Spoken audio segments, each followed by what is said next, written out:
Thank you for all attending. Thank you to RIU and to Vertical Events for the opportunity as well. Hopefully the stomachs aren't rumbling too much. I can hear lunch on its way.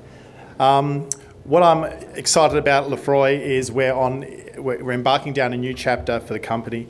We're West Australian focused, Kalgoorlie based gold explorer on the cusp of becoming a gold producer, and there's no better time to be a gold producer than right now. So I hope at the RIU event in Sydney, I talked about this being a compelling investment opportunity. We've seen some growth since that time, and I certainly hope that you continue to see that and become a Lefroy shareholder after you've heard about the opportunity. Usual disclaimer there. So we're on the road to production. What does that mean? Well, firstly, just telling you a little bit about the opportunity. We have a commanding tenement holding in the Kalgoorlie district, 630 square kilometres. We're in no better place to be exploring, developing and mining gold than in the Kalgoorlie district. The opportunity that's in front of us is a zero-cost commercialisation pathway through our profit share partner, which I'll talk about shortly. And we're securely funded, and we have near-term cash flow that'll help us launch into the next stage of growth with exploration and hopefully further discoveries. Just a corporate snapshot. So we've got a small but very experienced board. Two geologists, Dave Kelly, he's the chairman. He's also on the board of Westgold. He's got a extensive banking and obviously geological experience in both nickel and gold. Tara French, she's MD of Kazali and previously with Regis, brings a lot of experience to the team. And Mike Davies is the founding director, strong finance background, so been with the company the entire time. So really supportive board, and in terms of our market cap and our shares on issue, 248 million there, cash 1.7 million. What I will mention as well is that we've got an additional 2.5 million funding that we've sourced from our mine profit share partner, BML. So that's a real big vote of confidence in the project. They're providing $2.5 million of the profit from our future Lucky Strike project and allowed us to bring that forward. So we're in a strong position. And you look at our share position, our share price. Since I talked to the RIU in Sydney, we're sitting about 7.5 cents, and I mentioned that it was an excellent investment opportunity. We've seen some sustained growth since that time, and usually explorers that are aspiring to become producers don't see a hell of a lot of love until they actually start generating cash. We've actually seen a bit of uptick before that, and there's a lot more to come. So where are we? So those that aren't fully familiar with the Lefroy story, we are surrounded by giants, not just in terms of companies, but in terms of gold deposits. You'll see our tenure there in red. To the west, we've got Northern Star and Goldfields, and Black Cat and Vault to our east. So we're in fantastic real estate, surrounded by strong infrastructure and mine processing facilities in terms of mills. And so it's really placing us in an excellent position ahead of production. So in essence, just drilling down a little bit further, just showing the tenement package there on the right. I'm wanting to demonstrate a couple of things out of this slide. One is what sets us apart from other junior gold explorers. We've got 1 million ounces of gold in resource. And Lucky Strike, which is the project that we're seeking to get into production in the next couple of months, it represents the smallest of those opportunities, but there's significant other pathways to growth as well, as you'll see. So our strategy to growth is initially through development at Lucky Strike, then unlocking the cash flow from that through our 50-50 profit share arrangement with BML Ventures, a Kalgoorlie-based private mine operator, and then taking that profit, reinvesting it in exploration, and of course seeking to advance our other major gold assets at both Mount Martin and Burns. So we're not a one-trick pony, I guess is what I'm saying. I alluded to the zero-cost production strategy. So we partnered with BML Ventures earlier in the year, and they are basically providing all of the upfront capital and operating costs leading into production.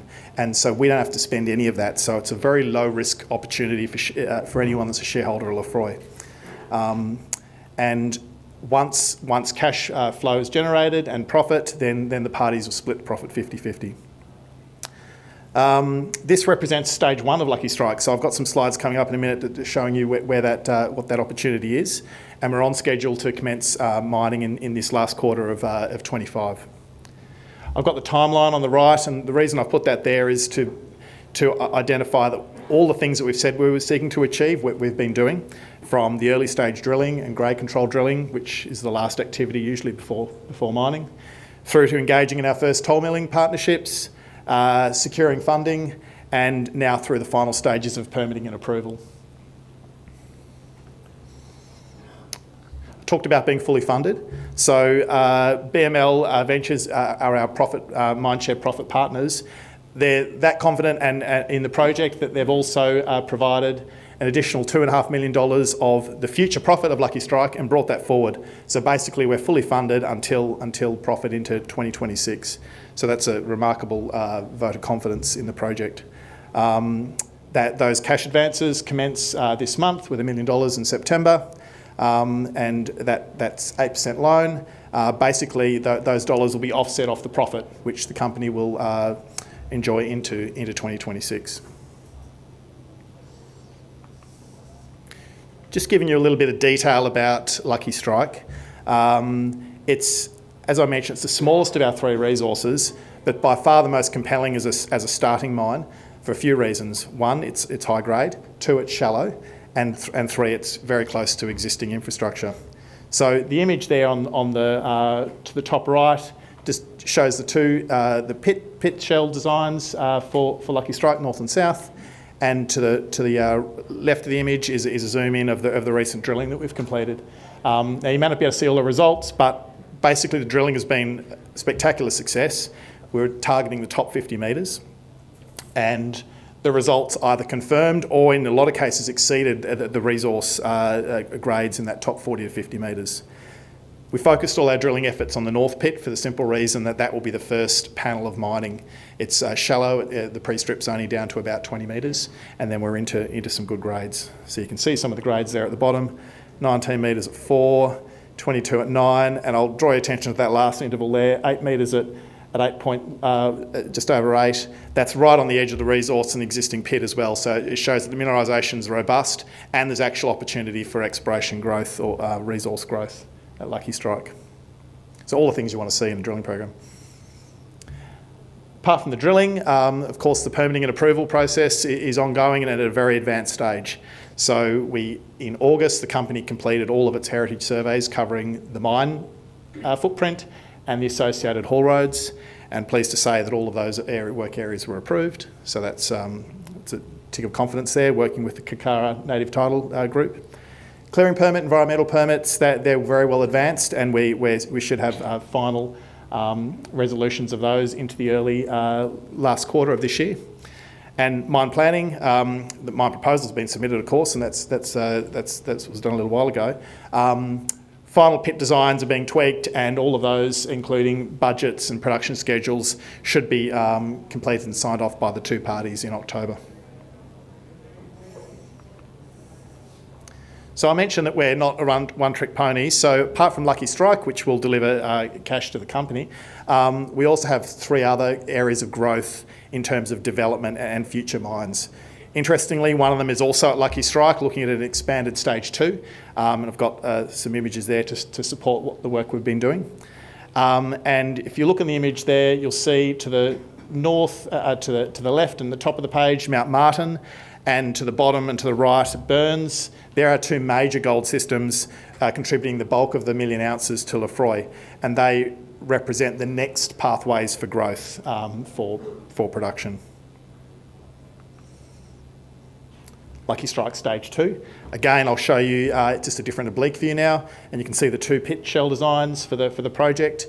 And BML, our partners, have done some additional drilling, again at their cost, that will entertaining the possibility of a Stage 2, including 2 geotechnical holes, which you can see there, GTD 001 and 002, helping to understand what a pit design could look like, along with those green holes, testing that high-grade core at Lucky Strike. You'll see the sort of numbers that it's following up, 8 metres at 18, and the coloured shapes there in the oblique image is the resource block model reporting grades above 0.5. So you can see where the drilling was focusing on that higher grade zone and understanding the continuity there. So that program's been complete, and we should have some results for that in the next couple of weeks, so just stay tuned on that one. In terms of our other projects, Mount Martin, and you look in the top right there, it's the red dot, it's right up in the edge of our tenure package. It's, we acquired it 2 years ago. It's on freehold land, so anyone not familiar, freehold, there's no requirement to convert this into a mining lease, so there's a more streamlined pathway to production. Mining was last completed at Mount Martin in 2009 by Dioro, and you'll see the pit outline there in the image. There's a large section of the main shear east and Adelaide shears to the east that represent a potential cutback at Mount Martin. And so one of the things that the company is seeking to do is understand the extensions of those systems to the north. This is looking at the same project but in plan view, and you can see the red line there, which is the cross section we looked at in the previous slide.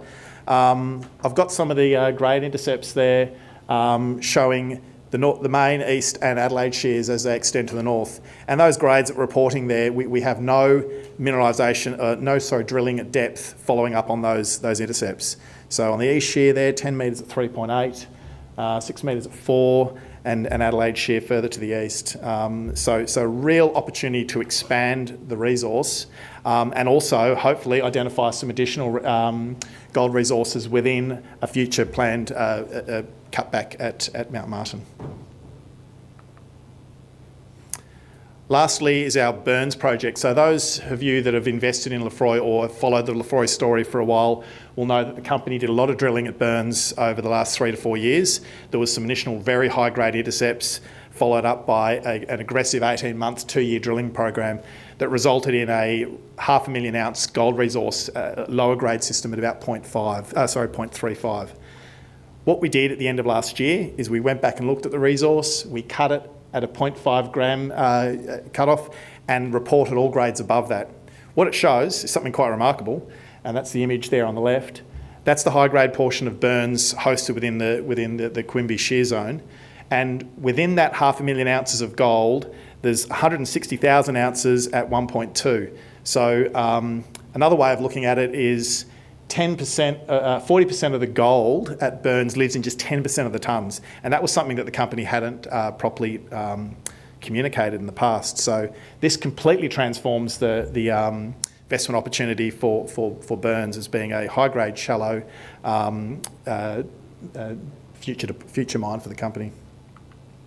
And the next image, if you go back there, I've got a cross-section there, AA, and now when I look, I also should draw your attention to the fact that we plan on testing that system to the north, and we have a drill rig that'll be turning up on site in October to test the resource extensions at Burns. Here's a cross-section. So other than a 20-metre lake cover sequence, which is quite shallow for this part of the world, when you consider that Lake Lefroy has sometimes up to 100 metres of lake cover, we go straight into some really high-grade numbers, and I never get tired reporting some of these. 39 at 3.9, 30 metres at 2.4. There's some really good intercepts there. And so this is the structurally high-grade zone that the company is seeking to test to the north. Our drilling will do two things. It'll, as I mentioned, test for resource extensions and also some confirmatory metallurgical work supporting the work already done by the company showing robust recoveries.